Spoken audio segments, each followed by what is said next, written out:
Think about your own life right now. How many Mondays have you started over? Yeah, the classic Monday reset. Right, exactly. You declare to the mirror, like, this Monday, everything changes, the diet starts, the novel gets written, the business launches. But then, I mean, how many of those dreams are just sitting there in your head? While days turn into weeks and weeks turn into months and months blur into years, It's a brutal cycle for a lot of people. it really is. And if that cycle sounds brutally familiar to you listening right now, I want to assure you right out of the gate, it is not because you are incapable. It's not because you lack talent or are just, incredibly unlucky. Welcome to today's dip dive, by the way. Glad to be here diving into this one. It's a heavy hitter. We're focusing entirely on one source today. Excerpts from a hard-hitting text called The Sovereign Self, Building Discipline from Within. And our mission for you today is to permanently shift how you view achieving your goals. We're going to completely dismantle the concept of motivation. Because that cycle we just talked about, it is actually a symptom of a profound misdiagnosis. The entire premise of this text is that we're trying to cure a disease we don't actually have. We think our lack of action is an inspiration problem. Okay, let's unpack this. Because I definitely have that friend. And, well, let's be totally honest, there are days where I actually am that friend who waits around for the perfect mindset. Oh, sure, waiting for the stars to align. Yeah, the perfect mood to finally start organizing the garage or launching that side hustle. I've always wondered why our default human setting seems to be sitting around waiting for a lightning bolt of inspiration to strike before we make a move. Well, the author of The Sovereign Self tackles that exact behavioral quirk. They lay the groundwork by establishing a core thesis.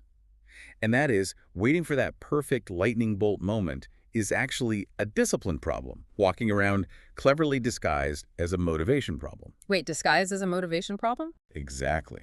We've convinced ourselves that if we don't feel the urge to act, we shouldn't act. And because of that belief, the text labels motivation as one of the most dangerous lies modern people have bought into. A lie. I found it really jarring when the text flat out called motivation a lie. I mean, it's an entire industry. What does the author actually mean when they call our desire to feel motivated an illusion? Are they saying inspiration doesn't exist at all? Not that it doesn't exist, no. Yeah. But that its fundamental nature makes it a terrible foundation for a life. Yeah. Motivation is inherently temporary, it's an emotion. Right. Emotions change constantly. Exactly. The text points out a simple reality. Some days you will wake up feeling absolutely unstoppable. You'll have 8 hours of sleep, the sun is shining, and you're ready to conquer the world. But mathematically, most days? Most days you're just dragging yourself out of bed. Right. Most days you will be tired, you will be stressed, you won't feel like doing anything at all. If your entire operational system relies on feeling that rare emotion of being unstoppable, your system is guaranteed to fail on the average Tuesday. So if we believe motivation is the engine of success, we end up spending all our time just trying to find the fuel. We go hunting for that feeling. We really do. The text talks about how we are literally addicted to external motivation. Like, we queue up the intense YouTube compilations, we read the inspirational quotes, we listen to successful entrepreneurs talk about their morning routines. What's fascinating here is the underlying neurology of why we get trapped in that loop. When we consume that content, our brains release dopamine. The feel-good chemical. Exactly. For a few hours, we feel incredibly powerful. We tell ourselves, tomorrow, I'm going to completely overhaul my life. But the brain can't tell the difference between the feeling of accomplishment and actual accomplishment. Oh, wow. So we're tricking ourselves. We get the chemical reward without doing any of the difficult work. That explains so much. I was thinking about this mechanism while reading, and it struck me. Watching a motivational video is exactly like eating a giant pile of sugar. That's a great way to put it. You get this immediate buzzing high where your heart rate is up, your brain is firing, and you feel totally unstoppable. But an hour later, you crash incredibly hard. The sugar crash is inevitable. Yeah. And worse, you look around and realize you haven't actually accomplished any real work. You just artificially induce the feeling of having worked. And that leads to one of the most sobering quotes in the entire source text. Quote, "Information is not transformation." Information is not transformation. That hits hard. You can consume all the secrets to success the world has to offer. But the illusion breaks the very second the video ends, or, more importantly, the moment life introduces actual friction. Right, when things get hard. External motivation vanishes the second you have to stare at a blinking cursor on a blank screen or step out into freezing rain for a run. The sugar high completely evaporates right then, and the author says that specific moment, when the excitement dies and the reality of the task sets in, that is when you are left with yourself. Your real character is revealed right there.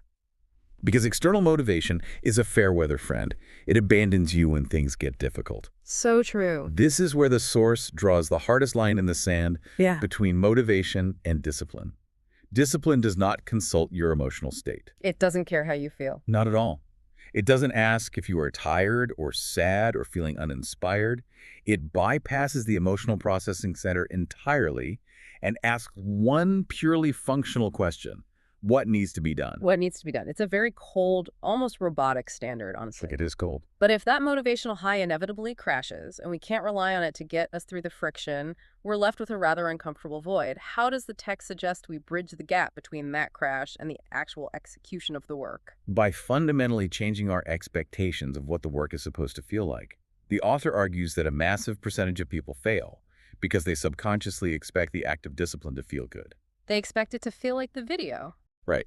They expect that waking up at 5 a.m. is going to carry the same buzzing excitement as the motivational video they watched the night before.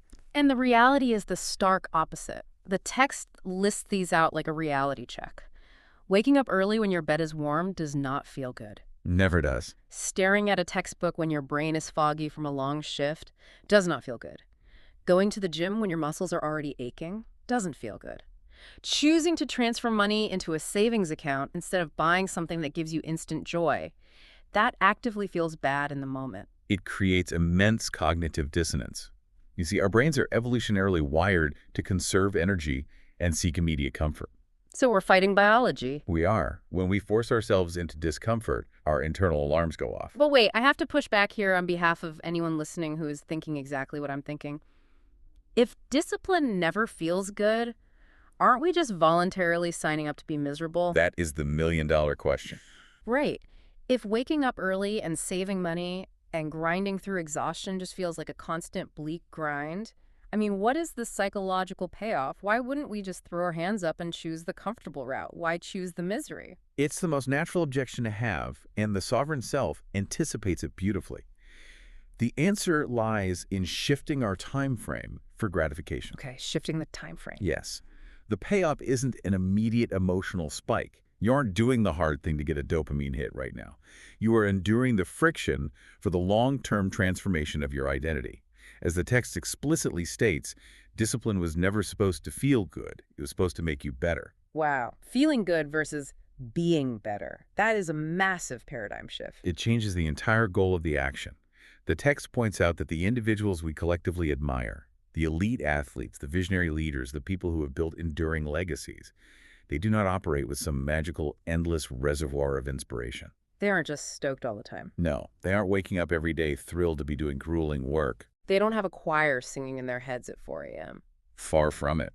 They have simply mastered the rare psychological skill of acting in spite of their lack of motivation. They've severed the link between how I feel and what I do. And the payoff comes later. Months or years later, in the form of achievements, resilience, and a life built on a foundation that other people simply refused to lay because the stones were too heavy. So if accepting this temporary discomfort is the historical, universal mechanism for human achievement, why does it feel uniquely impossible for us to do today? I mean, human biology hasn't changed. That's true. We're the same humans. We know we should save money. We know we should do the hard work. But it feels harder for our generation than maybe any before us. The source points to our environment as the primary culprit, right? Yes. The text diagnoses a severe modern societal disease, the absolute eradication of friction. The eradication of friction. We have engineered a world that is far too comfortable. The author highlights the sheer velocity of our modern lives. Entertainment is instant. High-calorie food is delivered to our doors instantly. Exactly. Social validation, attention, distraction, it's all available with zero physical or mental effort. Here's where it gets really interesting. Because the author isn't just complaining about technology, like an old man yelling at a cloud. Right, it's deeper than that. They are explaining how this lack of friction fundamentally rewires our expectations. I was thinking about it like this. Our brains have been heavily conditioned to expect a microwave dinner. You push a button, wait 3 minutes, and you have your result. The instant reward. But discipline is asking us to walk out back, plant a garden, and then tend to it every single day for months. And it's not glamorous work. No, it's not just the waiting that's hard. It's the unglamorous mechanics of it. Yeah. It's pulling weeds in the dirt when no one is watching long before you ever see a single tomato. We are literally fighting a modern conditioning that tells us if we don't have the tomato in 3 minutes, the system is broken. If we connect this to the bigger picture, it explains the deep collective frustration so many people feel today. The author synthesizes this societal critique by stating a historical absolute. Every single meaningful achievement in the history of human civilization required the slow, agonizing application of discipline. None of them were microwave dinners. Exactly. The great cathedrals, the monumental scientific discoveries, the enduring fortunes, nobody accidentally became a master of their craft. You don't just trip over your shoelaces and fall into greatness. You don't. Greatness requires deliberate, sustained sacrifice. But modern convenience has sold us a dangerous illusion. It has convinced us that we can somehow bypass the universal law of sacrifice. Because everything else is so easy. Right. Because we can summon a car or a movie instantly, we subconsciously assume we should be able to summon a fulfilling career, a muscular physique, or a deep relationship instantly. We've lost our mental calluses. Mental calluses, I like that. We have zero tolerance for boredom or delayed gratification now. Which leaves us in a pretty perilous spot. We have this internal trap, which is our biological addiction to the fleeting dopamine of fake motivation. And we are living in an external trap, a society perfectly designed to feed us instant gratification and erode our patience. It sounds incredibly bleak when you lay it out like that. It really does. If we are starting from zero, how does the source material suggest we actually break out of this? This is where the sovereign self pivots from diagnosis to the actual cure, the blueprint. And it starts with the foundational, deeply encouraging premise. Discipline is a skill. Not a genetic trait. Exactly. It is not a genetic trait. You do not have to be born with a special grit gene. Which is a massive relief, because it means anyone can acquire it. But the catch is, nobody can give it to you. You can't hire someone to be disciplined for you. Nope. You can't download an app that forces it into your brain. The text is incredibly firm on this. You have to manufacture it entirely from within. So how exactly do we build this internal engine? The author introduces the framework of the micropromise. True discipline, the text argues, is built one microscopic decision at a time. It is simply the habit of making a promise to yourself and then keeping it. Just making and keeping promises to yourself. Every single time you keep a promise to yourself, no matter how small, you deposit a coin into your self-trust account. So what does this all mean? If I'm listening to this right now, maybe I'm driving to work or folding laundry, how do I apply the micro-promise framework to my actual messy life today? It means you categorically abandon the idea of a massive cinematic life overhaul. So no throwing away all my junk food and buying a new wardrobe. Exactly. You don't declare you are a totally new person today. That is just another motivation trap. Instead, you choose one uncomfortable option. Today, Just one. and make one tiny promise for tomorrow morning. For example, when my alarm goes off at 6 a.m., I will put my feet on the floor before I look at my phone. Just that one action. But what happens when we inevitably fail? Because the friction is real. What if tomorrow morning the alarm goes off, it's freezing, and I hit snooze anyway? Does the whole blueprint fall apart? This is a critical point the text addresses. Hitting snooze isn't just about losing 9 minutes of sleep. Psychologically, hitting snooze is the act of breaking the very first promise you made to yourself that day. Ouch. It fractures your self-trust right out of the gate. But if you fail, the author insists you don't spiral into self-loathing. Because that's just another emotional distraction. Spot on. You simply identify the broken promise, observe the friction that caused it, and commit to the next micro-promise. Discipline is the process of repairing and compounding self-trust over and over again. Every time you choose growth over immediate comfort, you reinforce the identity of someone who does what they say they will do. It's an identity shift. You aren't just a person trying to wake up early. You become a person who keeps their word to themselves. This raises an important question. What is the ultimate result of compounding these tiny, kept promises over months and years? What happens eventually? The source describes a profound transformation. This is the realization of the sovereign self. Sovereignty means you are the absolute ruler of your own mind. You stop depending on perfect weather or an encouraging boss or a sudden burst of inspiration. Yes, because your internal engine doesn't require those external fuels anymore. You just do the work, whether it's raining or sunny, whether you feel like a champion or a failure. You become a psychological fortress. Precisely. And the text is very careful to manage expectations here. The external results of this sovereignty will not appear overnight. Your bank account won't double in a week. Your physical health won't transform in a month. No microwave dinners. Right. But the author promises that if you maintain the mechanism, the results become a mathematical certainty. They will appear inevitably. Inevitably. I think that is the most powerful word in the entire text. It removes all the anxiety about if it's going to work and leaves you only with the work itself. Because discipline always pays. It really does.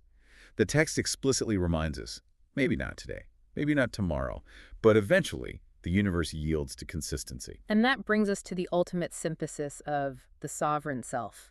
The core message is a radical call to self-reliance.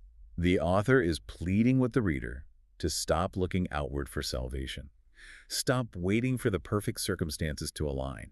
Stop waiting for motivation to pull up to your door like a rescue vehicle. You have to become your own rescue vehicle. The moment you stop looking outside for someone or something to fix your life and you learn to govern your own impulses, you take back the steering wheel. You begin to actually control your future, rather than just reacting to whatever mood you happen to wake up in. It is a profound paradigm shift. It moves you from being a passive victim of your shifting emotions to an active architect of your reality. It completely flips the script on how we navigate our daily struggles. It really does. And as we wrap up this deep dive, I want to leave you, the listener, with a final lingering thought. I want you to really mull this over the next time you catch yourself procrastinating, waiting for that perfect mood to strike before you tackle a difficult project. A final perspective shift on the nature of control. Exactly. We usually think of discipline as a set of incredibly harsh rules. We view it as a straitjacket, something that restricts our fun, puts us in a box, and keeps us from doing what we naturally want to do in the moment. But based on the mechanics of the mind we've uncovered today, if true discipline means you are no longer a hostage to your fleeting moods, and you are no longer a victim to your comfortable environment or dependent on external validation, is it possible that strict self-discipline isn't a straitjacket at all? Is it possible that learning to govern yourself is actually the only way to experience true, absolute freedom?